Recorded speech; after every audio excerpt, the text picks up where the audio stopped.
il envoie des gens et après, il réalise qu'ils ne font rien. On est toujours à ces 20 ans. Mais est-ce qu'il est là depuis 20 ans ou pas? Moi, je ne fais pas une analyse sur les 2 derniers jours. Hein. Chaque fois que je parle de la gouvernance au Togo, je la prends depuis le 5 février 2005. Donc, si lui nomme les mêmes personnes qui font les mêmes choses, il ne sévit pas, à quoi vous vous attendez? Justement, si les choses se répètent, les choses sont en train de changer. Non, justement, c'est ça. Parfois, c'est une partie des fonds mobilisés pour des projets comme ça qui s'évaporent, les détournements et la corruption qui sont donc de véritables fléaux qui mettent à rude épreuve les efforts du gouvernement. Alors, comment lutter contre ces fléaux? Aujourd'hui, on nous parle par exemple de passation de marché. Nous avons tous une idée de comment est-ce que les marchés publics se passent au Togo. Il faut déjà commencer par là. Quand dans la passation des marchés, il peut y avoir des interférences, ou même on dit choisissez tel au lieu de tel, et qu'au début, on a un code sur la passation des marchés publics, et on ne fait pas l'effort de respecter le code sur la passation des marchés publics, la suite logique est là-bas. Parce que quand déjà, toi Mathieu, tu es à la tête d'une structure, et que moi je t'appelle pour te dire de donner le marché à Abbas, tu es sûr que toi tu pourras contrôler efficacement Abbas après? Non. Abbas s'en fout de toi. S'il y a quelque chose, il s'en référera à moi. Mais au fond, je comprends ces choses-là. Elles sont là, elles sont indéniables. Mais quand moi, à supposer que c'est moi qui interviens, je ne fais pas le nécessaire pour que Abbas comprenne que je lui ai fait confiance en lui confiant ce travail.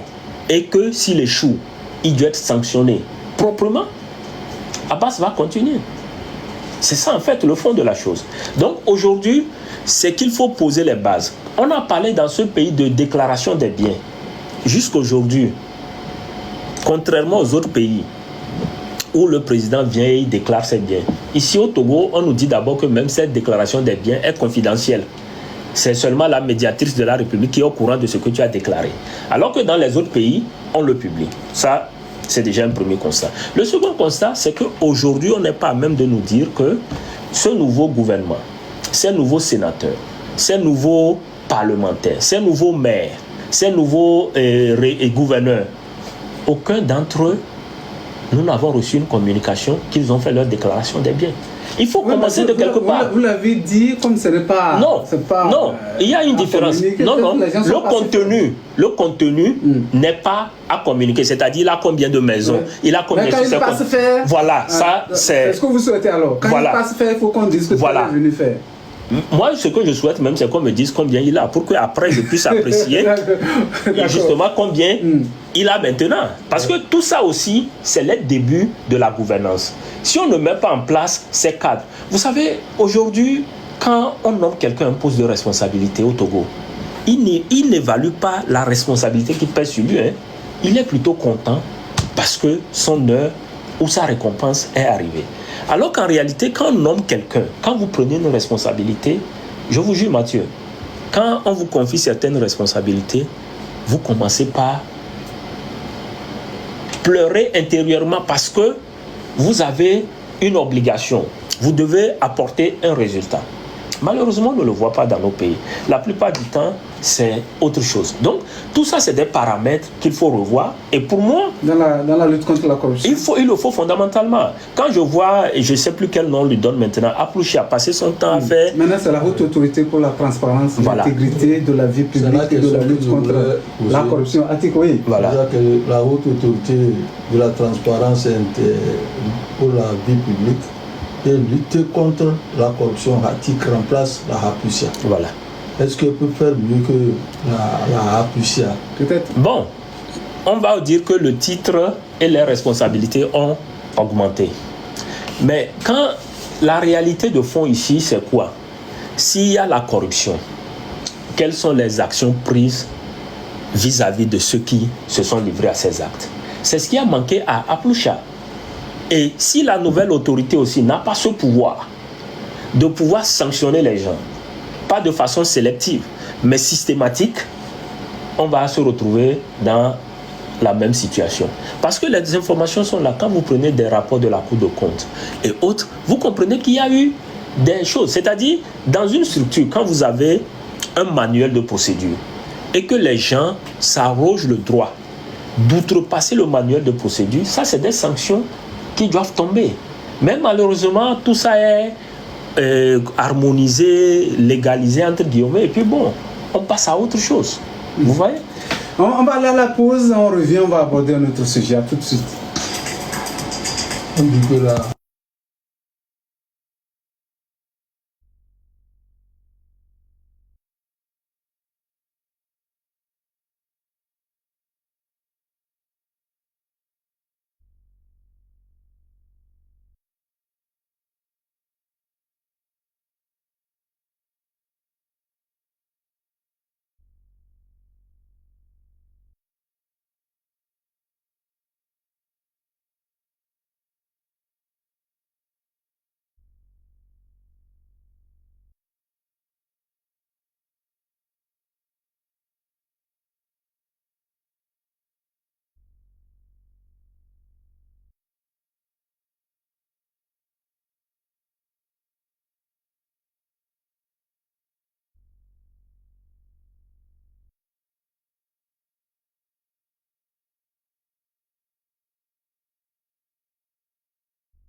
Voilà, on revient pour poursuivre cette émission avec notre invité aujourd'hui, M. Mohamed Madi Diabakate, alias Papa Kadidja. Il est politologue. Nous abordons certains sujets. On va parler maintenant de la vie sociale au Togo. M. Madi, beaucoup de Togolais se plaignent de la cherté de la vie, de la pauvreté. Il y a beaucoup de choses à faire forcément pour lutter contre ce phénomène.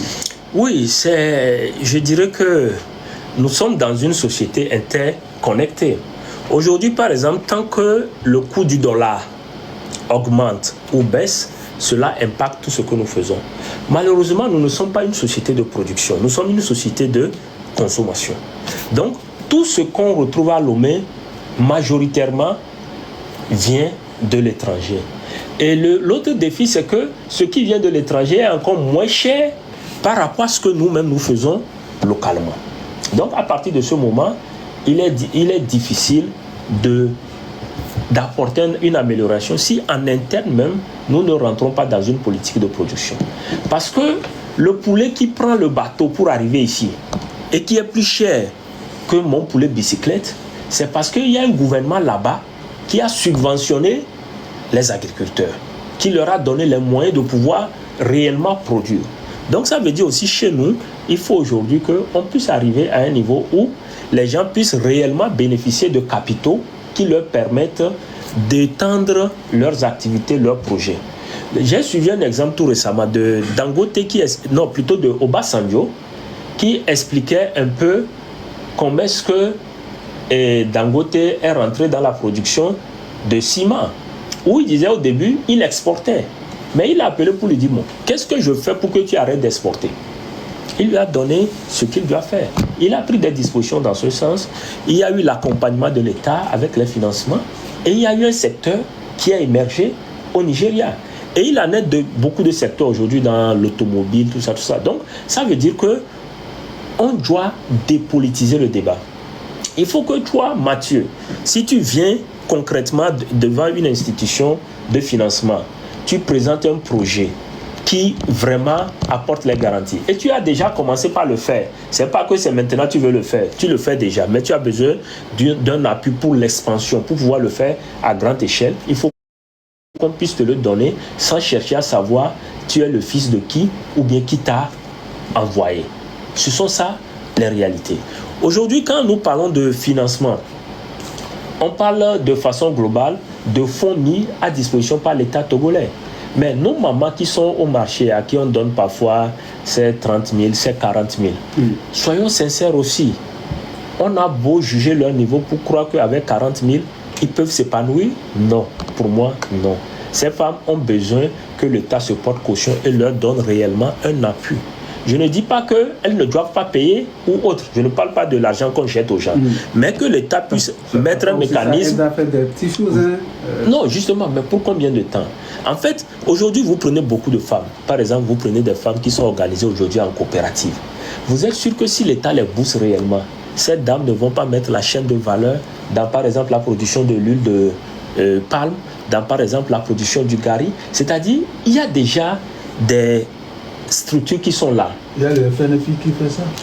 Le FNFI le fait, mais pas pour des structures aussi basiques. C'est les jeunes entrepreneurs qui profitent le plus du FNFI.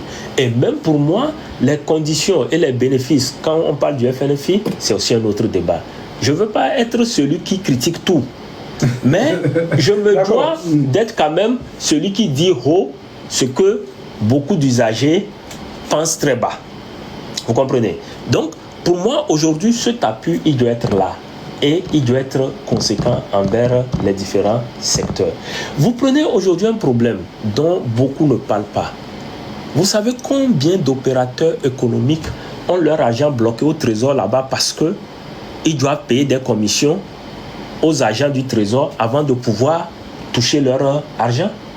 C'est ça derrière. On est en plein dedans. On est arrivé à un niveau aujourd'hui où même celui qui se débrouille et fait sa petite activité commerciale, les petites enveloppes qu'il doit faire à gauche et à droite. Et ce qui me choque, c'est que les gens le trouvent normal, que tu dois faire ce genre d'enveloppe pour être remercié, pour ne pas être ingrat. Alors que ce n'est pas normal. Parce que quand il le fait, d'abord son produit va rester cher. Parce que ce qu'il fait comme enveloppe, il faut que toi tu payes le prix. Il récupère ça. Voilà. Donc au même moment, il fait des prêts à la banque. Avant que cet argent ne soit décaissé pour rembourser la banque, il y a des intérêts qui s'augmentent. Donc, c'est quelque chose où, pour moi, il faut réellement, aujourd'hui, qu'à la tête de toutes ces structures, on ait des gens de probité et qui impulsent la dynamique. C'est-à-dire, on n'est pas chef, on n'est pas ministre d'un département pour l'être. C'est-à-dire, vous mettez de l'ordre dans votre département, vous imposez des valeurs, des codes, des procédures avec lesquelles vous travaillez. Ça marche ailleurs. Le Togolais n'est pas différent. Ça peut marcher aussi au Togo. D'accord. Dans vos publications et vos prises de position, il y a une thématique qui revient très souvent, Monsieur Mohamed Madi Diabakate, l'éthique en politique. Vous dites que la politique n'a pas de sens si elle protège la dignité humaine. Non, je dis, si elle ne protège pas la dignité. D'accord, oui, voilà. C'est bien ça. Si elle ne protège pas, voilà. C'est bien ça, ne protège pas la dignité humaine. Oui, parce qu'à la fin de la journée, nul n'est forcé d'être président, nul n'est forcé d'être ministre. Quand on décide de le devenir, c'est justement parce qu'on veut aider à changer les choses. On veut aider à améliorer les choses. Devenir ministre, ce n'est pas une rampe sociale. Devenir député, ce n'est pas une rampe d'ascension sociale. Si on veut devenir riche, on va tous créer notre société et on fait nos affaires. Vous prenez l'exemple le plus palpable. Aujourd'hui, tout le monde parle de la coopération entre le Parti communiste chinois et le Parti UNIR qui est au pouvoir au Togo. Dans le Parti communiste chinois, aucun député n'est payé pour son travail. C'est-à-dire, avant d'être député, tu es journaliste. Donc, tu gardes ton salaire de journaliste. Maintenant, il y a les frais de mission. C'est la seule chose que tu as. Et donc, tu as un poste de responsabilité, c'est pour apporter un plus. C'est pas pour... En fait, ici, on ne parle pas de salaire des députés, non. Des émoluments. Non, j'en parle parce que je vais toucher tout le cycle. Pour venir dire que, justement, pour que la politique soit dignité, il faut on arrête de voir la politique comme un moyen d'ascension sociale. Mais on la voit plus comme une responsabilité pour régler des problèmes. Voilà. Aujourd'hui, je suis dans un quartier où pratiquement les routes ne sont pas là, où rien ne peut être fait. Quelle est la valeur ajoutée de la présence d'un maire ou d'une mairie pour moi? Vous voyez? Donc, c'est pour là où je dis la dignité, elle est là-bas. Aujourd'hui, vous prenez, dépassez seulement le centre-ville, le phénomène de file araignée. on l'a dans tout ce qu'on appelle Grand Lomé. Est-ce qu'aujourd'hui, avec tous les financements qu'on a, avec tout ce qu'on donne à la CET ne peut pas prendre sur elle. C'est-à-dire, le principe, il est simple. Toi, envoie seulement le poteau et quelqu'un va prendre et payer. La CET ne peut pas le faire. Et vous allez voir aujourd'hui des fils araignées qui prennent 3 km. Alors qu'il aurait fallu une formule plus simple pour que l'État apporte dans tous les axes ces choses-là. Dans plusieurs pays, quand on parle de lotissement, ça veut dire que quand une zone est déjà lotie et habitable, on fait l'effort de déployer 2 éléments, l'eau et l'électricité dans ces zones, pour que les gens puissent aller s'installer aisément. Mais aujourd'hui, tout cela est resté un problème. Et en matière de sécurité publique, vous savez la menace que représentent ces fils araignées? J'en ai vécu il y a quelques 6 mois. J'ai vu des poteaux prendre feu à côté de chez moi. Et il y avait plein de compteurs. Juste parce qu'à côté aussi, il y avait des enfants qui essayaient de brûler des ordures. Et après, le vent a amené de ce côté. En termes de conséquences, tout le monde a perdu le courant dans le quartier, au moins pour une demi-journée avant que ça ne soit rétabli. Donc, ça veut dire que pour moi, il y a cette dignité qui veut que le minimum possible soit là. J'ai bien envie aujourd'hui que le dimanche, moi aussi, je puisse aller dans un parc public avec mes enfants. C'est-à-dire, je ne suis pas obligé d'aller dans un parc privé où je dois encore payer au bord de la plage ou quelque part. Non. L'État a aussi, la commune a aussi l'obligation de mettre en place ces structures pour que nos enfants puissent se sentir à l'aise, puissent s'organiser. Mais où sont passés tous les terrains qu'on avait délimités et comment on appelle ça, réserve administrative? Il n'y a pas. Qu'est-ce que la commune peut faire? Pas grand-chose aujourd'hui. Ou parfois, vous voyez une infrastructure ici, mais très loin des populations. On parle de proximité. Donc, pour moi, cette dignité va par le fait qu'on comprenne que le rôle qu'on a, c'est celui de donner le sourire et la satisfaction aux autres. Oui, Abbas, toujours sur l'éthique en politique. Oui. L'éthique politique, selon vous, impose la redevabilité, la mémoire des victimes et le rejet de toute forme d'amnésie collective organisée. Que voulez-vous dire par cette déclaration?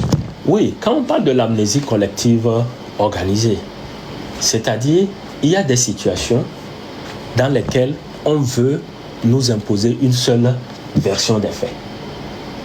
On ne veut pas que ce qui s'est passé puisse être dit explicitement ou ouvertement. Ça, c'est l'amnésie collective organisée. Donc, la voix ou le communiqué du gouvernement fait foi, alors que les gens ont vu autre chose. Vous voyez. Maintenant, quand je continue dans cette logique, c'est que pour moi, quand nous avons des dirigeants dans un quartier, je veux commencer de la base. C'est-à-dire, quand vous prenez même une loi comme la loi sur la décentralisation, en réalité, on définit une commune et on dit vous avez tel nombre d'élus. Ça ne peut pas impacter. Pourquoi? Parce qu'en réalité, quand vous définissez une commune, vous devez voir maintenant combien de quartiers il y a dans la commune. Et vous vous assurez qu'il y ait un conseiller par quartier, élu par quartier. Et c'est après ces conseillers de quartier qui s'assoient pour élire le maire de la commune. Quelle est la conséquence logique? Dans le quartier où Abbas a été élu comme conseiller de quartier, Abbas se bat au conseil municipal pour s'assurer que son quartier soit vraiment pris en considération. Moi, je suis dans le quartier d'Abbas. Ça veut dire que je sais que la mairie est là-bas. Mais si je vais, Abbas, en tant que conseiller, a une permanence chez lui, ou au moins 2 jours dans la semaine, il est là. Je sais que quelques problèmes qu'on a dans le quartier, on n'a pas besoin d'aller attendre un maire quelque part ou bien d'aller chercher une audience quelque part. Je peux m'adresser directement à Abbas pour que ceci soit relayé et que Abbas même s'approprie la chose que nous voulons et aille le défendre. Donc, à partir de ce moment, ça veut dire que même quand nous parlons de décentralisation, il faut revoir même le fondement ou l'esprit, la base de la loi de décentralisation. Sinon, nous avons des acteurs qui sont hors sol.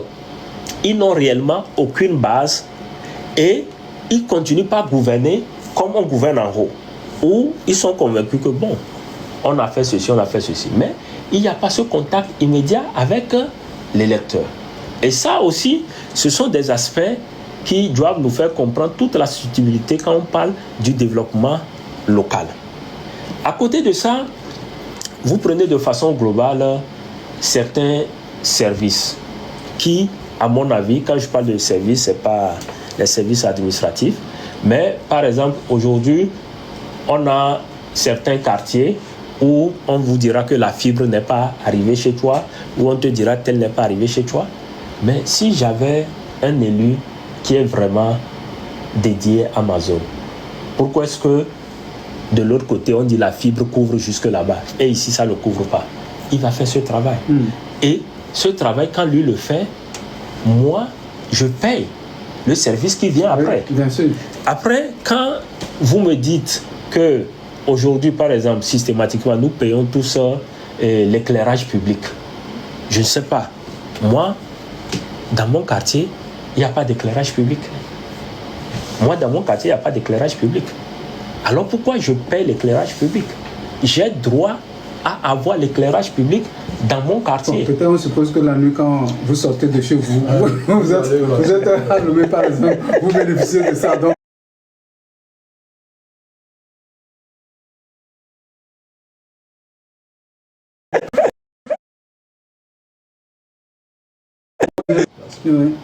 qui n'existe pas dans certaines communes. Dans certaines communes, ça existe, mais dans certaines communes... Ce sont des réponses partielles. Parce que le bureau du citoyen, celui que vous avez mis là-bas, là, il ne voit pas le citoyen comme un client. Il se considère lui-même comme une autorité à qui le citoyen vient s'adresser. Alors que quand c'est un élu local et que le citoyen vient vers lui, il sait que lui, là, demain, il peut compter dans ma réélection ou pas. Et donc, à partir de ce moment, l'interaction que vous faites est différente de celui où vous avez un service administratif. Vous savez, c'est triste, mais vous allez constater que dans le service public, nous allons pour demander pardon, pour être servis, alors que le service public, c'est notre droit, c'est notre service à nous. Vous voyez un peu le défi. Oui, surtout toujours par rapport à l'éthique politique, vous dites que l'éthique politique ne concerne pas uniquement les dirigeants, mais aussi les citoyens, les élites, les intellectuels et les cadres administratifs. En quoi l'éthique politique les concerne justement? Bien évidemment, ce que je suis en train de faire présentement, c'est de l'éthique politique. Je n'ai pas besoin d'être dans un parti politique avant de parler en tant que citoyen et de donner des orientations, de dire ce qui peut être fait, de dire ce qui peut être amélioré. Quand je suis dans la fonction publique en tant que cadre de l'administration, je ne réfléchis pas là-bas en tant que militant de tel parti. Non, je suis au service de l'État. Et à ce titre, tout ce que je fais, je dois le faire au nom de l'État. Quand je suis ministre de la fonction publique, ce n'est pas l'opportunité pour moi de faire affecter de façon sauvage les agents de l'État qui sont de l'opposition ou les syndicats des enseignants. Voilà, c'est ça cette éthique. C'est-à-dire, où qu'on se retrouve, on doit comprendre que le jeu politique est partisan. On le fait quand on est dans ce cadre. Mais le rôle qu'on a, il n'a rien à voir avec nos partis politiques. C'est une mission de service public, on l'assume et on le fait. Et en tant que citoyen, on s'engage, on parle de ce qui ne va pas. On ne va pas fermer les yeux en se disant « Oh, c'est Abbas qui est victime, moi, ça ne m'arrivera pas. » Ou bien « Bon, moi je connais Mathieu, donc si j'ai ce problème-là, je peux appeler Mathieu. » Vous voyez? C'est un peu ça. Je vous donne un exemple très comique qui vous fera rire. J'avais demandé une autorisation de teinte pour ma voiture. J'ai fait tous les documents. Il y a qu'à refuser de signer. Et après... Est-ce que c'est arrivé à son niveau? Laisse-moi finir. Oui, allez-y. Et après, il dit, est-ce que moi, on m'a arrêté à Lomé, on a pris ma voiture, je le fatigue? Parce que, c'est vrai, si quelqu'un veut prendre ma voiture, moi, je ne vais pas me taire. Ou bien, je vais appeler forcément un supérieur. Mais combien de Togolais ont cette possibilité? Alors qu'aujourd'hui, quand vous prenez le port autonome de Lomé, les voitures arrivent teintées d'origine que beaucoup de gens payent. Donc, si c'est autorisé que ces voitures rentrent dans le pays, pourquoi on veut forcer?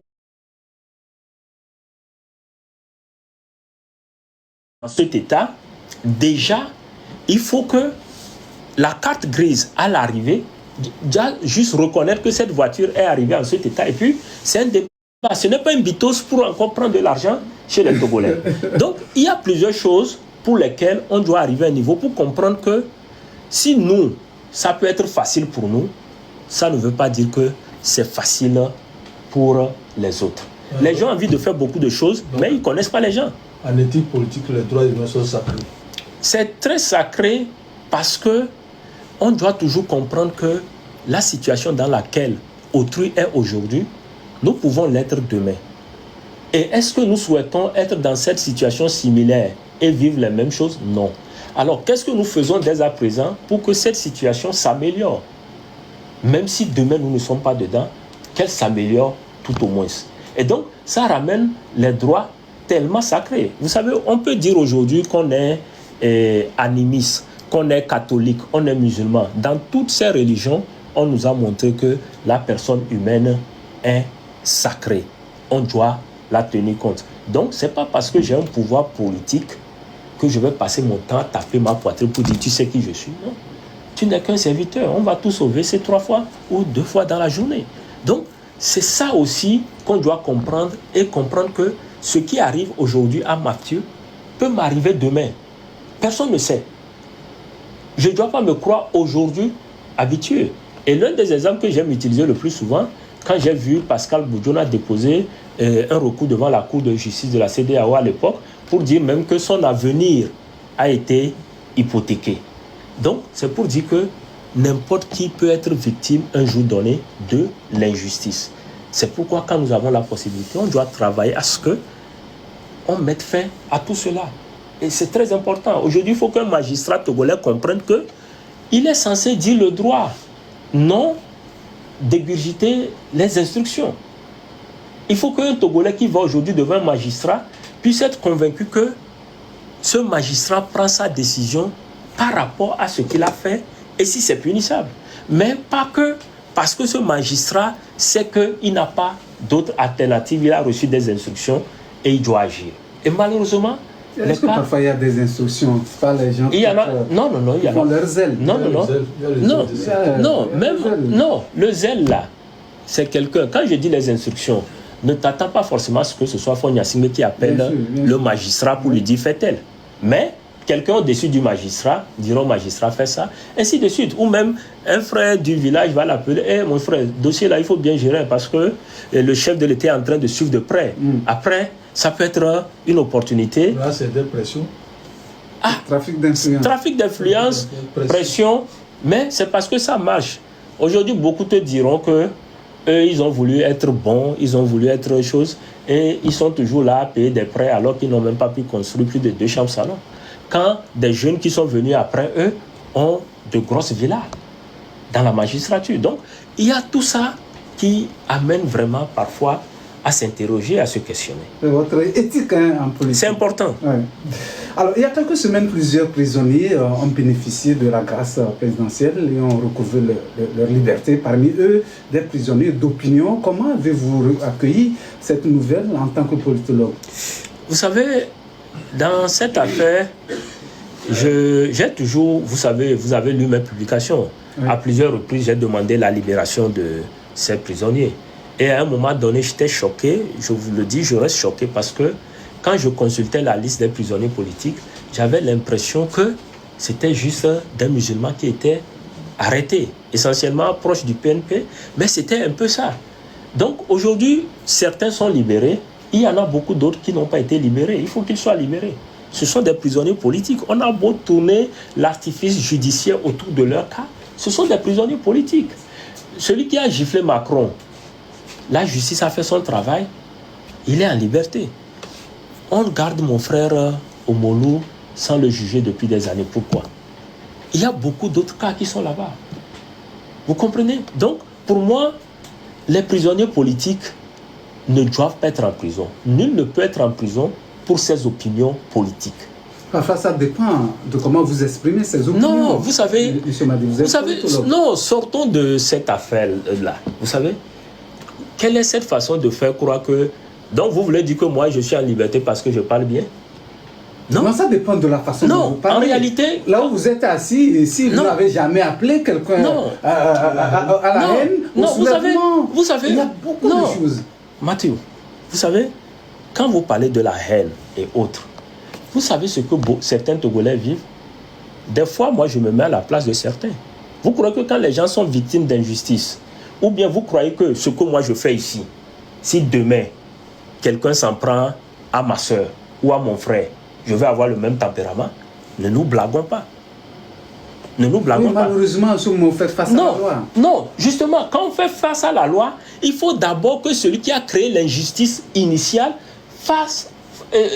soit aussi en face de la loi. Il ne faut pas que ce soit moi, victime, qui essaie de m'exprimer, qui aille devant la loi. Donc, ce que je veux dire, c'est que il faut qu'on transcende certaines choses. Vous savez, en Afrique, on a cette culture. Robert Dossou l'a dit.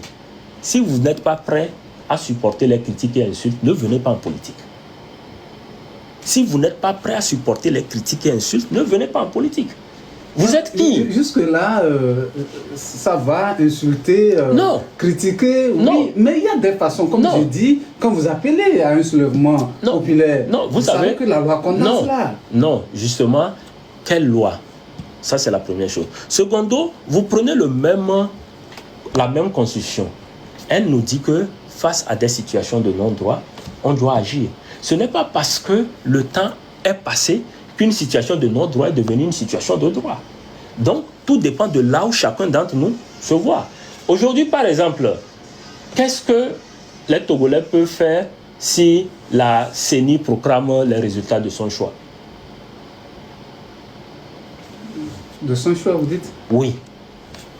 Il faut, d'une façon ou d'une autre, un rapport de force. Et quand quelqu'un le dit, il ne ment pas. Parce qu'ils ont compris que c'est la seule arme, entre guillemets, qui leur reste. Et donc, quand le jeu n'est pas équilibré à la base, ne soyez pas surpris d'avoir des extrêmes qui vont émerger. Des fois, mes propos, je le dis, oui, je le fais en toute objectivité. Mais n'empêche, je comprends aussi certains Togolais, quand je les suis, du fait de certaines choses dont ils sont victimes. Vous croyez qu'un Togolais qui n'a pas la possibilité ou qui est menacé chaque fois que quand tu reviens, on va t'arrêter, vous croyez que sa colère vis-à-vis de ce qui se passe au Togo sera tempérée? Non. Moi-même, j'ai reçu ce genre de menaces, mais je m'en fous. Donc, c'est-à-dire, il faut à un moment donné qu'on puisse créer les conditions. Et ça, quand les gens le disent, il n'y a pas de fumée sans feu. Ce n'est pas les enfermer. Grace Bikoni, qu'est-ce qu'elle a dit de mal pour qu'on l'arrête? Qu'est-ce qu'elle a dit de mal? Bon, elle est libérée, c'est ça. Oui, mais c'est ça l'essentiel. Oui, c'est ça l'essentiel, mais le temps, dans un pays normal, le temps de détention, tout ce dont elle a été victime, elle doit être dédommagée pour ça. Mais il n'y a pas ça. Ici, maintenant, tu sors encore, on te dit de remercier. Oui. Ou on te dit même, fais attention, sinon on peut revenir te prendre. Jusqu'à quand? D'accord, c'est l'heure de la pause. Hein. On va aller à la pause. On revient. C'est sûr, hein, Mohamed m'a dit, Diabakate, que les auditeurs auront forcément des questions à vous poser. Et on peut même aborder d'autres sujets dans cette émission tout à l'heure. Merci.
C'est la dernière partie de cette émission, cette partie qui est consacrée aux auditeurs.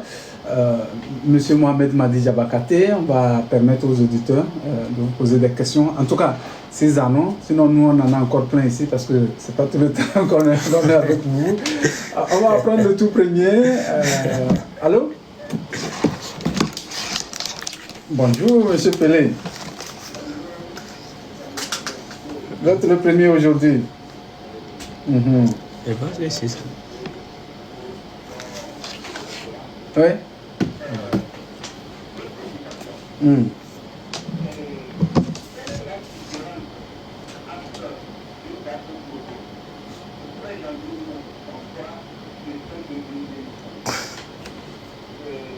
Vous dites, reprécisez-nous la date.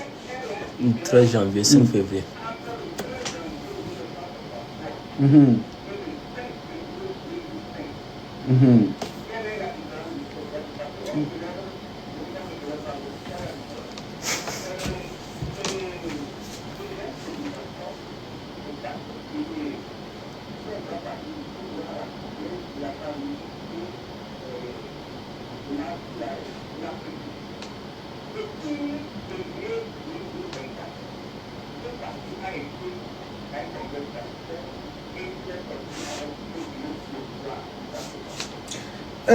Monsieur Pelé, peut-être apporter une petite précision. Hein. Monsieur Mohamed Madi Diabakate n'est pas de UNI. C'est un politologue simplement. Ah oui, mais vous lui posez des questions.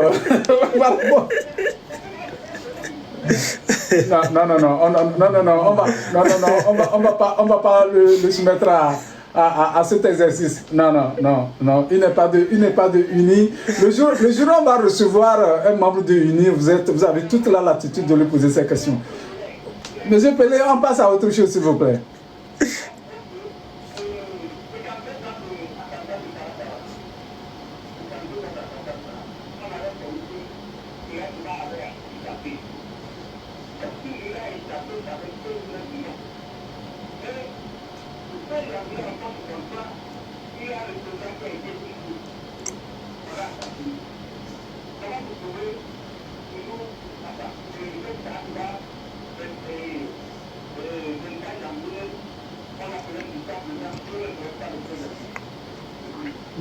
D'accord. On a noté vos préoccupations. On va prendre un autre auditeur. Allô? Bonjour, Basile. Le deuxième. J'espère que vous allez bien.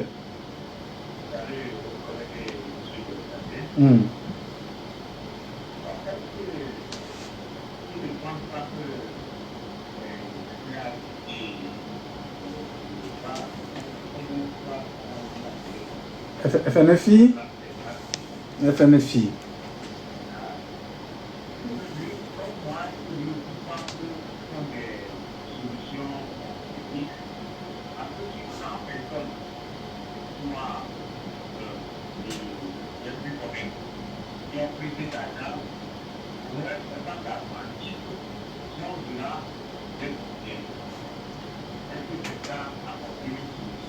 Sont au-delà des frontières comment?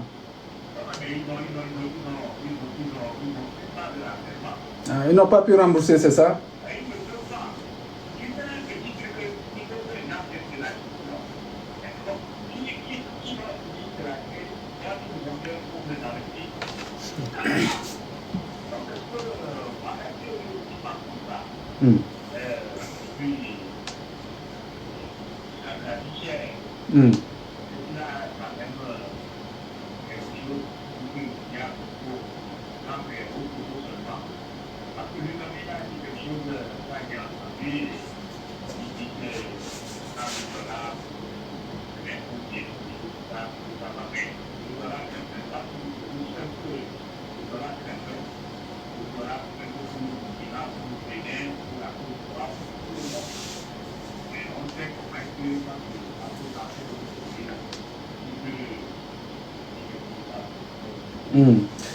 D'accord. Le troisième, avant de laisser Mohamed réagir.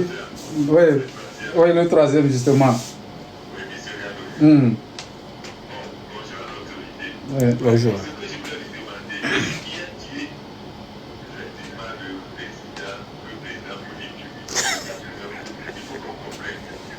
Bon, non, on ne va pas.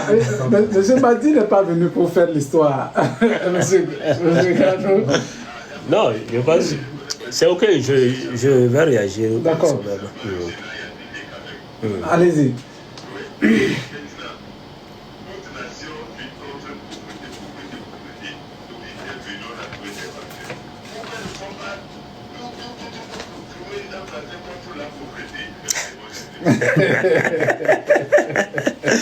D'accord.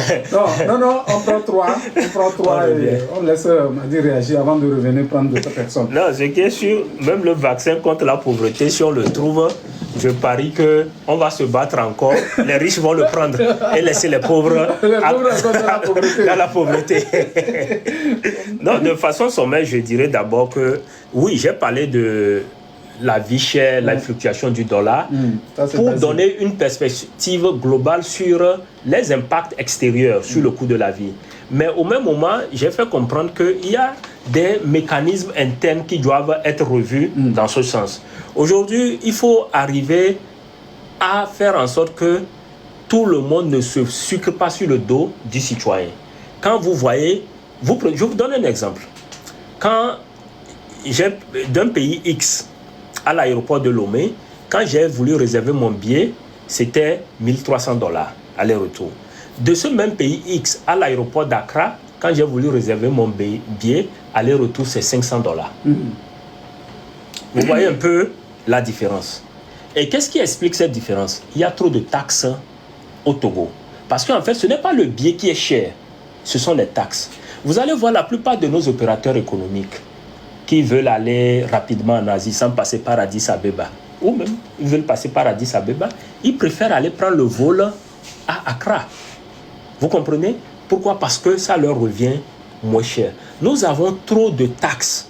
C'est-à-dire, l'État togolais cherche par tous les moyens toujours à se sucrer sur le dos du Togolais. Et c'est ça. Est-ce que ce n'est pas pour réinvestir dans le social? Vous voulez que je vous parle encore des 20 ans où je n'ai rien vu? Donc, c'est ça en fait. Donc, tout cela donne après une vie chère parce que ça se répercute. Si déjà le taximan, il te dit que le prix comment vous l'appelez, du carburant fluctue, déjà on nous dit que cette année, on ne va pas trop subventionner. Donc, ce qui veut dire qu'on va encore se préparer à une explosion du coût de la vie parce que probablement le prix va monter, même si nous savons que les mécanismes devait plutôt faire baisser le prix parce que le cours du pétrole à l'international est devenu plus bas. Donc, je pense qu'il y a des choses à faire en interne comme on le fait dans d'autres pays et à se poser les bonnes questions. Si j'ai donné l'exemple du poulet qui vient en bateau, je peux aussi vous donner l'exemple du gaz qu'on prend à Lomé pour envoyer au Burkina et qui est aujourd'hui moins cher que le gaz que nous avons à Lomé. Et l'accessibilité, la disponibilité. Des Togolais sont obligés peut-être de traverser même à l'eau Ghana, payer ce gaz-là et venir le revendre en détail. Et ça fait encore une chose. Donc, c'est comme si on est dans un contexte où il y a des niches d'opportunités que les gens prennent et s'assurent que tous les garde-fous sont là pour leur intérêt. Bon, la question de PV, différence entre... non, avant ça, d'accord. Par rapport à Olympio, je dirais que aujourd'hui... Voilà. Aujourd'hui, nul n'est en mesure parce que ça n'a pas été déclassifié. Mais les informations officielles sont de deux tendances. Une tendance qui est celle qui confirme que c'est Yadema qui l'a fait et une autre tendance qui confirme que c'est un gendarme français qui l'a fait et que Yadema a été sollicité pour emporter la responsabilité. Mais moi, ce que je dirais à tout un chacun, quelle que soit la tendance, vous aurez constaté qu'on a eu des gens qui ont fait un coup d'État en 63, mais parmi eux, il y a un qui a fait une évolution rapide et qui a pu prendre le dessus par après sur les autres. Donc, d'une façon ou d'une autre, il avait une influence et pour pouvoir avoir ces influences sur ses pairs, c'est justement parce qu'il aurait joué un rôle prépondérant, soit celui d'être vraiment au service des autres, soit celui d'avoir posé l'acte. Mais dans tous les cas, aujourd'hui, le plus important pour nous au Togo, c'est de ramener la mémoire de Olympio. Les pensées politiques de Olympio, j'ai bien envie qu'elles soient enseignées à l'université. quand on parle de pensée politique, on n'a pas forcément besoin d'aller nous exporter les étrangers. Quelle était la vision politique de Olympio? J'ai bien envie qu'on nous l'enseigne. Il y a beaucoup d'éléments qu'on a étouffés sur Olympio justement parce que le contexte politique ne le permettait pas. Il faut ramener tout cela à la page aujourd'hui. Maintenant, quand on parle de 13 janvier, on parle de 24, je sais que nous savons tous que le 13 janvier, il est problématique et douloureux. Mais ça doit être une date mémorielle pour les Togolais. Une date mémorielle parce que c'est l'événement qui a frappé notre pays et qui, d'une façon ou d'une autre, a renversé les espoirs qu'on avait au début de l'indépendance. Il faut la rendre d'une façon ou d'une autre. Vous savez, moi, je vous donne un exemple. Dans certains pays, on dit par exemple qu'il y a tel nombre de jours fériés par an. Mais on donne, il y a peut-être 14, mais on dit il y a 10. Et on donne la latitude aux gens de choisir. 8 sont obligatoires, 2 sont flexibles. Donc, vous pouvez choisir celle qui vous convient. Je pense que ça peut être aussi une formule. Pas forcément, parce qu'on a trop de jours libres aussi au Togo, on reste à la maison. Il faut qu'on travaille. Arrêtons de rester à la maison. Maintenant, au-delà de ça, je pense que le problème du Togo ne va pas se résorber tant qu'on aura cette concurrence directe ou indirecte entre valoriser Yadema et valoriser Olympio. Il faut à un moment donné qu'on comprenne qu'ils ont tous été acteurs de ce Togo. Et à partir de ce moment, on prend acte. Et nous qui sommes là aujourd'hui, nous faisons le présent. Arrêtons de chanter ou bien de réciter les paraboles.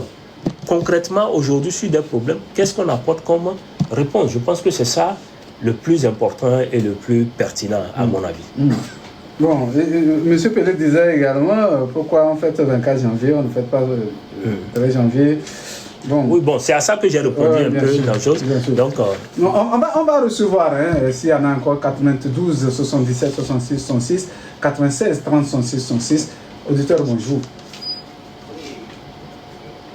Oui.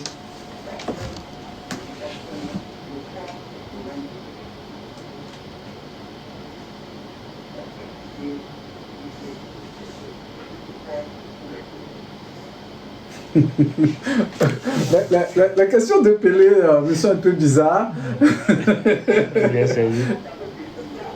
Non.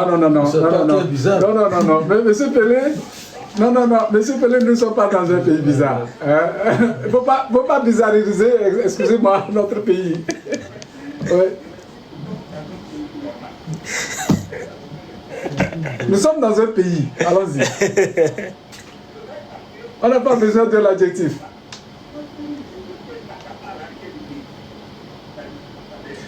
Est-ce que monsieur Pelé veut poser la question ou bien il veut faire des commentaires?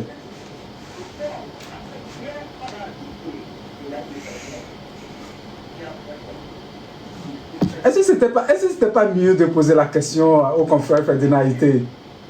Non, je dis vous auriez pu poser la question au confrère Ferdinand Haïté.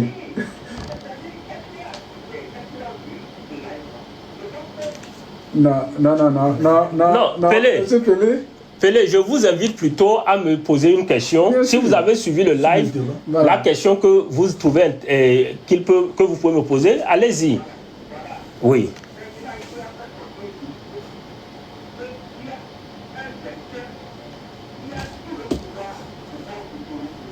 Oui.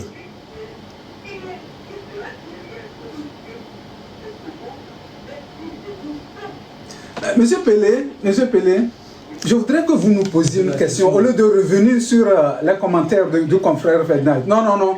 Posez une question directe. Une question directe. Je crois que Madi l'a dit, oui.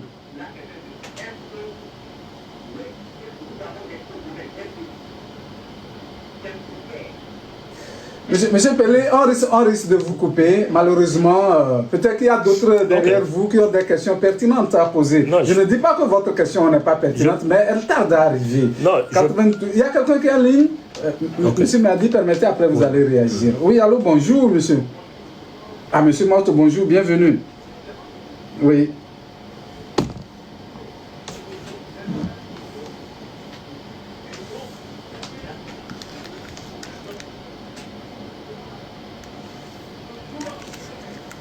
Vous dites, est-ce que la tendance...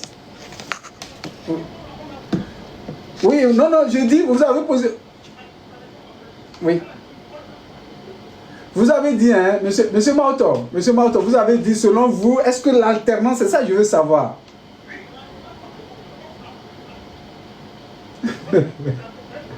Oui.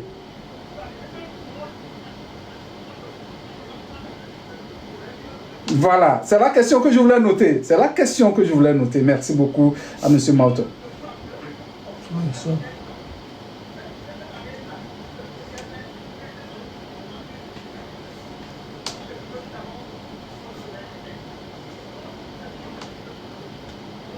D'accord. Merci à M. Mauto qui nous a appelé de Djolé. Allô, derrière Mauto. Monsieur Waris, bonjour. J'espère que vous allez bien à Zaon. D'accord. Ok.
Est-ce qu'il faut...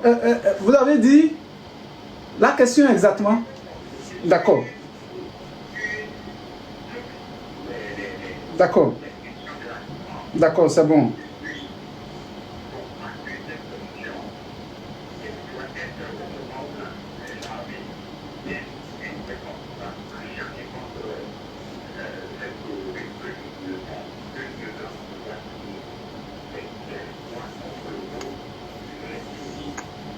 D'accord. D'accord. Bien noté. Merci. Merci à M. Waris. Je crois qu'on va... Est-ce qu'il y a quelqu'un? S'il y a quelqu'un, voilà, par dérogation, on va le prendre. Oui, allez-y. Bonjour, auditeur. Oui.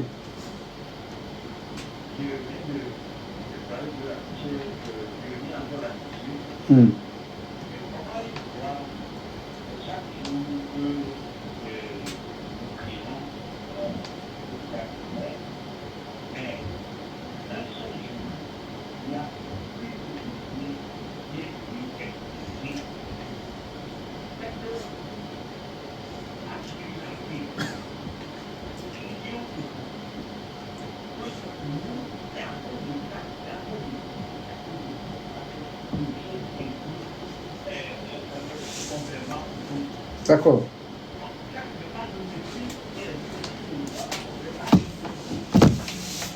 Merci. Voilà, on va réagir, on va laisser notre invité réagir. Je vais commencer par... Je vais extrapoler un peu. D'accord. Vous savez, quand on prend par exemple le 24 janvier, on nous dit que Eyadema voulait reprendre la CTMB à l'époque. Et c'est pour cela qu'ils ont tenté de l'éliminer. Aujourd'hui, posons-nous fondamentalement une question. Je ne sais pas, ça s'appelle toujours OTP. SNPT. Oui, je pense que c'est ça. SNPT. Voilà, SNPT. Aujourd'hui, la SNPT, est-ce qu'elle est encore sous le contrôle des Togolais?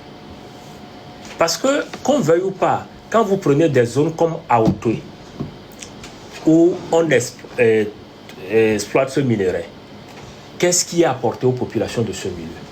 C'est quand on arrive à poser à ces questions, à répondre à ces questions et voir les intérêts, qu'on comprend en réalité quelle est la pertinence de maintenir certaines dates ou pas, ou quelle est l'obligation pour nous, si on veut célébrer certaines dates, de remplir certains prérequis.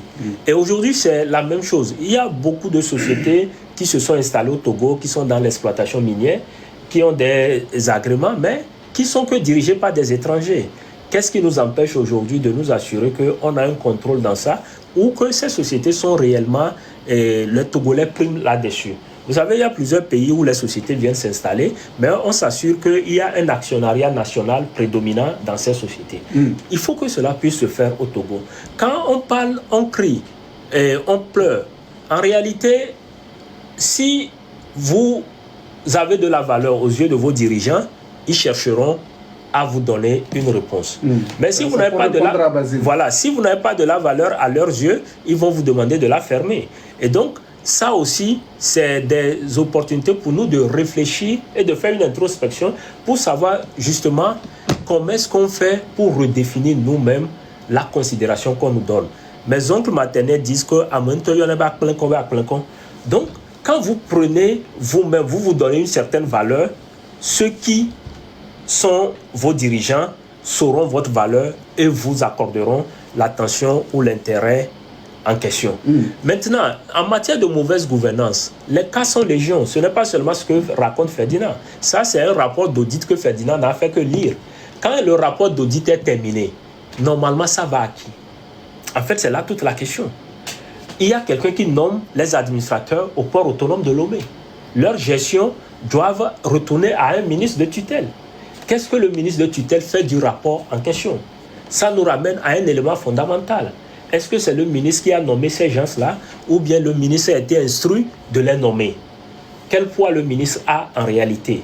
Je vais nous rafraîchir la mémoire. Vous vous souviendrez qu'en 2010, il y avait un ministre, je ne me rappelle plus de son nom, mais qui était au poste de communication, qui avait eu un souci avec le directeur général de, je pense, Togo Télécom, Togocel à l'époque.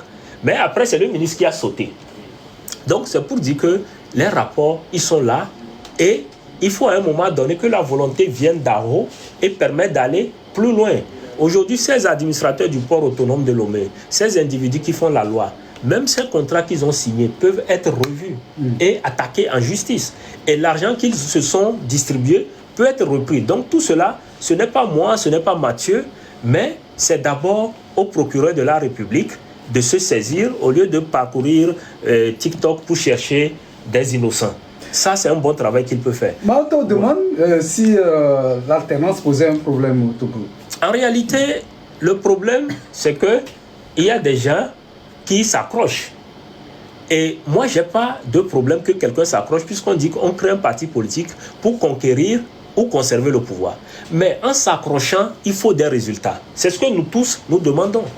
Il faut des résultats pour s'accrocher. Et je ne veux pas ressortir encore ma litanie des 20 dernières années pour dire que les résultats sont difficilement perceptibles. Quand vous voyez même certains travaux qui ont été faits au début des années 2010, aujourd'hui tout ça est en train de tomber en désuétude.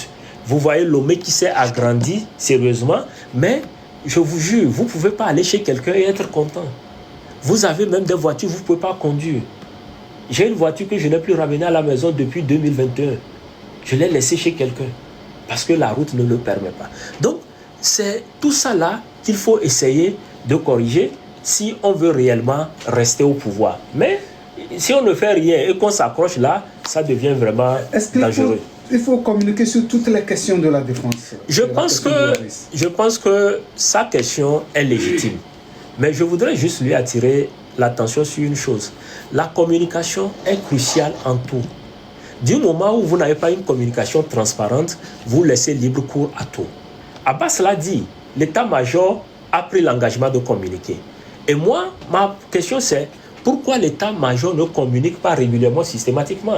Je n'attends pas que l'état-major vienne nous dire qu'il a payé tel nombre de drones ou autre. Non, mais je m'attends à ce que, du moment où il y a eu des mouvements, du moment où il y a eu une attaque, je m'attends à ce qu'il y ait une communication officielle après l'événement pour le dire. On ne va pas le compiler plus tard.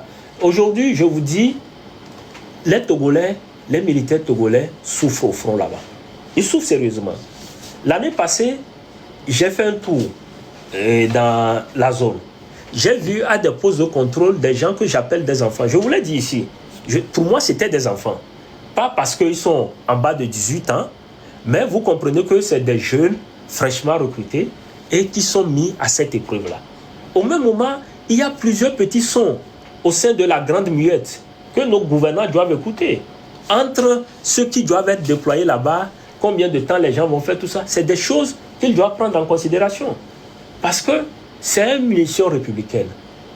Il faut qu'on déploie nos forces, qu'on les dote de moyens et équipements. Au même moment, je vais faire le parallèle avec d'autres pays. On a entre guillemets des mercenaires. Moi, je les appelle comme ça. Toute société privée, militaire, pour moi, c'est des mercenaires. Maintenant, qu'on paye à des sommes exorbitantes. Au même moment, nos propres éléments ont des cacahuètes. Il faut aussi que cela soit revu. Il faut que des gens qui soient déployés dans cette opération aient une prime spéciale, mais à la hauteur.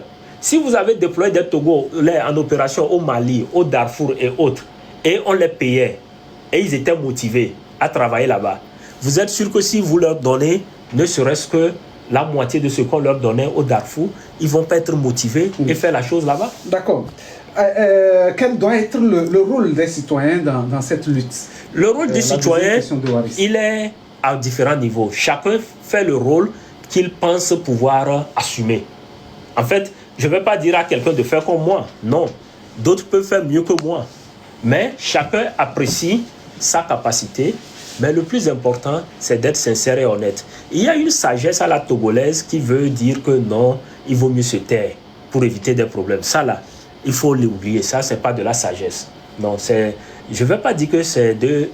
je ne veux pas utiliser le mot là même. Mais bref, il faut juste qu'on s'assume en tant que citoyen pour savoir que tout ce que nous disons concourt à une chose. J'ai envie d'être fier d'être Togolais. Vous croyez que les autres, quand ils se promènent gaillardement et affirment qu'ils sont de tel pays, moi, je ne suis pas jaloux. Moi aussi, j'ai envie de dire que je suis Togolais. J'ai envie de dire que le Togo est une référence. J'ai envie de dire que, montrer aux gens que quand quelqu'un me dit j'ai une fois visité Lomé, que je n'ai pas la face comme ça, que je puisse dire ah tu as été à tel endroit, tu as vu tel... Vous êtes quand même fier de le dire dans le pays où vous travaillez aujourd'hui en Afrique. Non, vous savez malheureusement, à chaque fois que des gens sont curieux, ils disent mais vous êtes de quel pays? Quand je dis du Togo, ils disent ah quel gâchis. Parce que ils se disent mais c'est un gâchis. Et j'ai moi-même ça à contre-cœur parfois. Parce que, vous savez, parfois, imaginez que moi, je dois interagir... C'est ça que vous êtes gâchis, c'est ça? Oui, oui. Moi, je dois interagir avec un représentant d'un gouvernement. Et je veux lui parler des droits de l'homme. Qu'est-ce que le Togo a comme passif qui peut me permettre de pouvoir parler des droits de l'homme? Vous comprenez? C'est ça aussi les gâchis. Ou parfois, pour la petite histoire, un ancien président de la CENI au Togo était dans un pays et il s'est adressé à un chef de l'État. Le chef de l'État lui a dit, mais toi là, tu as pu dire ça à fort et tu viens me dire ça ici, je ne réponds plus de ta sécurité. Donc c'est pour vous dire que parfois, quand nous-mêmes on est dehors là, on a envie que l'image de notre pays nous soutienne dans ce qu'on fait. Vous comprenez? D'accord, on va partir, on a une toute petite minute. J'ai voulu, parce que je sais que vous êtes un féru de football, j'ai voulu un peu vous écouter sur la dernière CAN, surtout la finale qui a été jouée entre le Sénégal et le Maroc, et finalement le Sénégal a remporté cette deuxième victoire. Non, je pense qu'il faut juste retenir que dans cette CAN, les serviettes ont eu plus de valeur que tout. Les serviettes étaient ce qui était le plus convoité. Mais de façon sincère, je dirais que c'était les deux meilleures équipes qui se sont retrouvées en finale. Mais toute la tension des matchs préliminaires a créé quelque chose durant cette finale. Et les arbitres n'ont pas arrangé. Pour être sincère, les arbitres n'ont pas arrangé. Mais à un moment donné, la sagesse a prévalu. Parce que moi-même, au moment où les Sénégalais, eux, disaient qu'ils vont dans les vestiaires, moi-même, j'ai décidé de ne plus suivre le match. Et après, on dit les Sénégalais sont revenus. J'ai dit ce match-là, il est déjà un match de contrebande, je ne suis plus. Après, j'ai eu l'information que finalement, le Sénégal a gagné. Donc, c'est pour dire que parfois, face à l'injustice, on peut être peiné, mais il faut que nos arbitres en Afrique essaient de revoir. Merci beaucoup, M. Mohamed Madi Diabakate, alias Papa Kadidja, politologue qui était avec nous aujourd'hui. On a été très heureux de partager ces moments avec vous. On va vous souhaiter bon retour chez vous. Peut-être qu'on aura encore l'occasion, comme je le dis à chaque fois que vous descendez au pays, passer par ici. Merci également à Abbas Issaka. C'est tout pour cette émission de ce jour. Merci de nous avoir suivis, que vous vous trouvez. Mise en nom, David Aribla, Mathieu Mozo, c'est mon nom. On se retrouve mercredi pour un autre numéro. Au revoir. Au revoir. Bon, mais c'est cool.